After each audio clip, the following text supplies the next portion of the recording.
உத்தரப்பிரதேசத்தில் நடைபெற்று வரக்கூடிய மகா கும்பமேளாவில் திடீர் நெரிசல் ஏற்பட்டிருக்கிறது. இது தொடர்பான விவரங்களை செய்தியாளர் முகிலன் வழங்க கேட்கலாம். முகிலன், என்ன மாதிரியான பாதிப்புகள் ஏற்பட்டிருக்கு, விவரிக்கலாம்.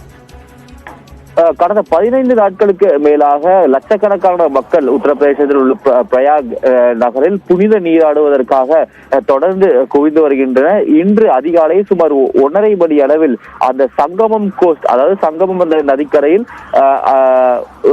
பலர் ஒரே நேரத்தில் உள்ளே இறங்கி புனித நீராட முயற்சித்த போது ஒரு தள்ளுமுள்ளு ஏற்பட்டதாக தற்போது தகவல் வெளியாயிருக்கிறது.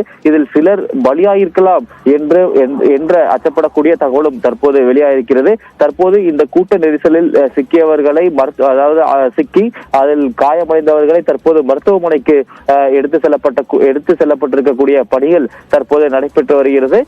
இன்னும் சிறிது நேரம் கழியும் போதுதான் நமக்கு இது தொடர்பான அதிகாரப்பூர்வமான தகவல், அதாவது அதிகாரப்பூர்வமாக அங்கு என்ன நடந்தது, இதில் யாரேனும் உயிரிழந்திருக்கிறார்களா அல்லது எத்தனை பேர் இதில் காயமடைந்திருக்கிறார்கள் போன்ற தகவல்கள் தற்போது வெளியே வரும். ஆனால் தற்போது வெளியாயிருக்கக்கூடிய இணையதளங்களில் வெளியாயிருக்கக்கூடிய படங்களை பார்க்கும் போது இதில் சிலர் உயிரிழந்திருக்கலாம் என்ற ஒரு தகவலும் தற்போது வெளியாயிருக்கிறது.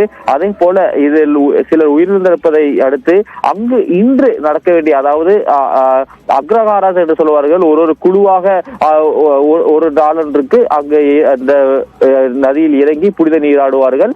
அவ்வாறு இருக்கக்கூடிய அந்த நிகழ்வு இன்று அது நடைபெற போவதில்லை என்றும் தற்போது தகவல் வெளியாகிறது. இன்னும் சிறிது நேரத்தில் இது தொடர்பான அதிகாரப்பூர்வமான தகவல் என்ன என்பது நமக்கு தெரிய வரும். உத்தரப்பிரதேசத்தில் நடைபெற்று வரக்கூடிய மகா கும்பமேளாவில் திடீர் நெரிசல் ஏற்பட்டிருக்கிறது. தொடர்பான விவரங்களை கொடுத்தீங்க. நன்றி முகிலன்.